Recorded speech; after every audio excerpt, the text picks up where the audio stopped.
Buenas, yo soy Rocío, estudiante de Psicología de la UNED. Hoy vamos a ver otro apartado que lo llamo la naturaleza de control porque damos el concepto de varianza, el control de las varianzas sistemáticas secundarias, las variantes extrañas, todo eso, ¿vale? Todo en relación con el control. Así que espero que os sirva de ayuda.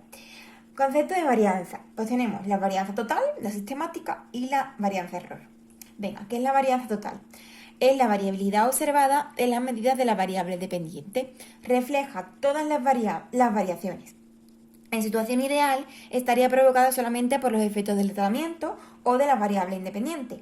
Pero no es así, ya que otra serie de variables provenientes del propio sujeto, del ambiente o del procedimiento experimental puede influir. Varianza sistemática. Es la tendencia que presentan los subconjuntos de datos procedentes de los grupos experimentales a desviarse u orientarse, en su promedio, en un sentido más que en otros. Está la variable sistemática primaria y la varianza sistemática secundaria. La varianza sistemática primaria es la variabilidad de la medida de la variable dependiente, debido a la influencia de la manipulación. La variable independiente es la que busca el experimentador y también se llama varianza intergrupos. Cuanto mayor es la varianza, mayor es la efectividad del tratamiento. Varianza sistemática secundaria. La variabilidad de la medida en la variable dependiente está debida a variables extrañas, previsible y controlable. La procedencia es el sujeto, el ambiente y el procedimiento experimental. ¿Qué es la varianza error? La proporción de varianza total que todavía queda por explicar cuando se ha eliminado todas las influencias sistemáticas. Es impredecible.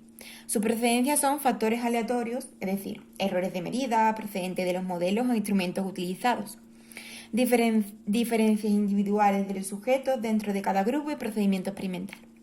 Es llamada también varianza intragrupo. Y la varianza total, para que tengamos una idea, es igual a la varianza sistemática. La varianza sistemática primaria más la varianza sistemática secundaria más la varianza error. Bien. Definición de control. ¿Qué es el control? Es la capacidad que tiene el investigador para producir fenómenos en bajo condiciones reguladas. Para ello es necesario, 1. Determinar la conducta que se va a estudiar, en este caso la variable dependiente. 2. Conocer las variables relevantes que pueden afectar a esa conducta. 3. Elegir una o varias de ellas como variable independiente. 4. Pasar a considerar el resto como variable extraña. 5. Poder manipular la variable independiente y eliminar y mantener constantes de las variables extrañas. Las técnicas del investigador para concluir que los cambios en la variable dependiente son causadas únicamente por la manipulación de la variable dependiente es actuando sobre 3 tipos de variables.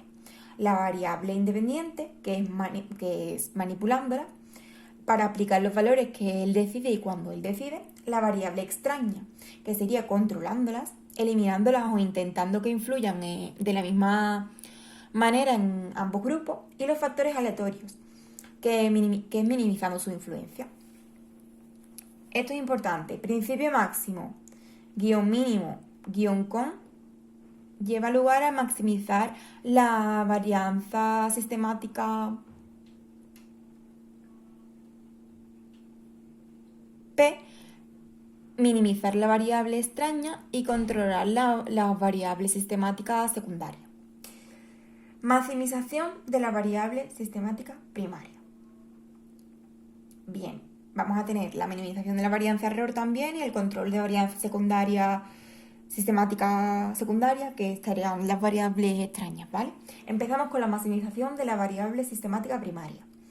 En este caso es la elección de los valores más adecuados de la variable independiente para provocar cambios en la variable dependiente. Depende si la relación entre la variable dependiente y la variable independiente es lineal o curvilínea. Y tenemos 3 elecciones. Elección de valores extremos, que es solo cuando hay una clara relación lineal y si aumentan o disminuyen los valores de la variable independiente, pasa lo mismo con la variable dependiente. Elección de valores intermedios, que es la relación curvilínea, y elección de muchos valores o estudio piloto, que es cuando no conocemos la relación que hay entre ellas o son variables poco estudiadas. Minimización de la varianza error. Es la rigurosidad a la hora de planificar y llevar a cabo una investigación. En este caso tenemos 4 puntos. 1. Instrumentos de medición de la varianza variable dependiente. Tienen que ser válidos, es decir, medir aquello que tienen que medir. Sensibles, poder discriminar entre las ejecuciones de los sujetos.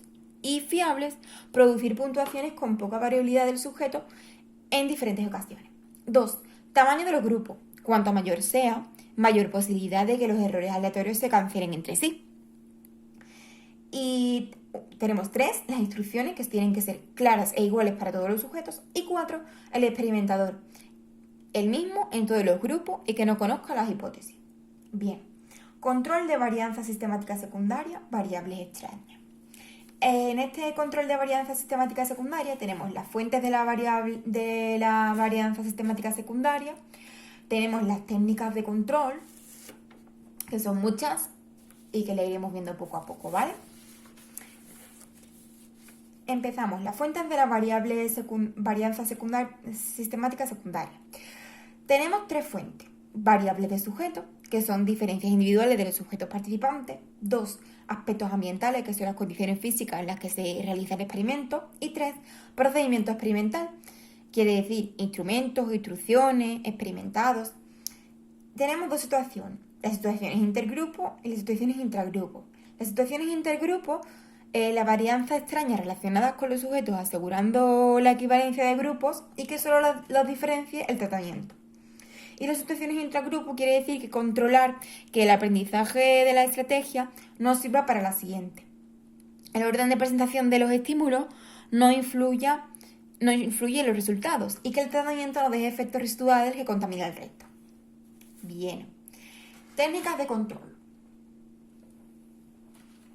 Las técnicas de control tenemos muchísimas. Tenemos la eliminación, la constancia, el balanceo, equilibración, el sujeto como control propio, el contrabalanceo, equiparación, el simple y doble ciego, la sistematización de las variables extrañas y las técnicas estadísticas. Bien, empezamos. Las técnicas de control, eliminación. ¿Qué significa esto? Eliminar las variables extrañas utilizando un valor cero que llevan a cabo a las variables ambientales. Constancia. Mantenemos un valor constante de la variable extraña cuando no la podemos eliminar. Son variables ambientales y de sujeto. Balanceo o equilibración. ¿Esto qué significa? Pues equilibrar el efecto de una variable extraña, manteniendo la proporción de cada valor de una en todos los grupos. Y tenemos 3 puntos. 1. La aleatorización. 2. Los bloques. Y 3. El emparejamiento o equiparación. 1. Aleatorización. Son diseños de grupos aleatorios. El control de variables conocidas y desconocidas se usa como cuando no sabemos exactamente las variables extrañas que pueden influir.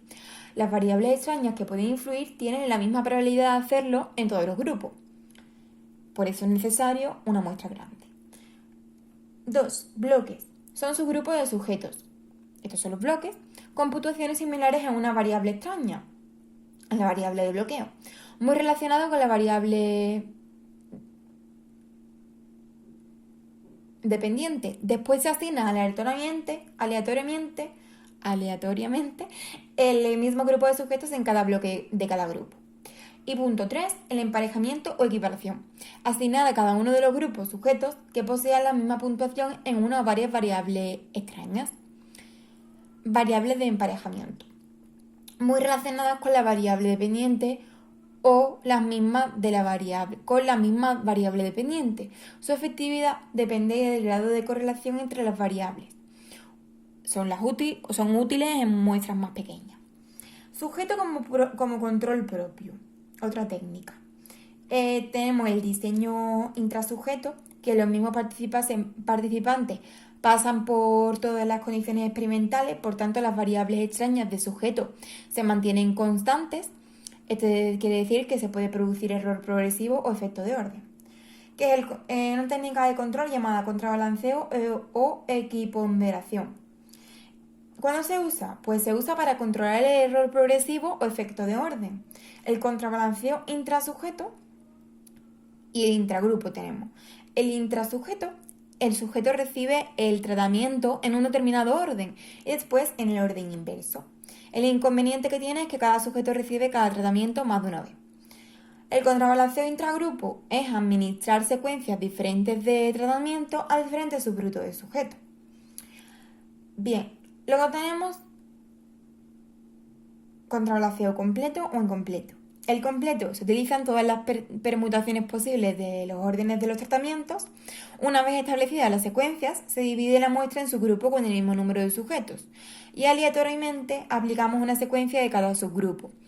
No es adecuada si el número de tratamiento es grande.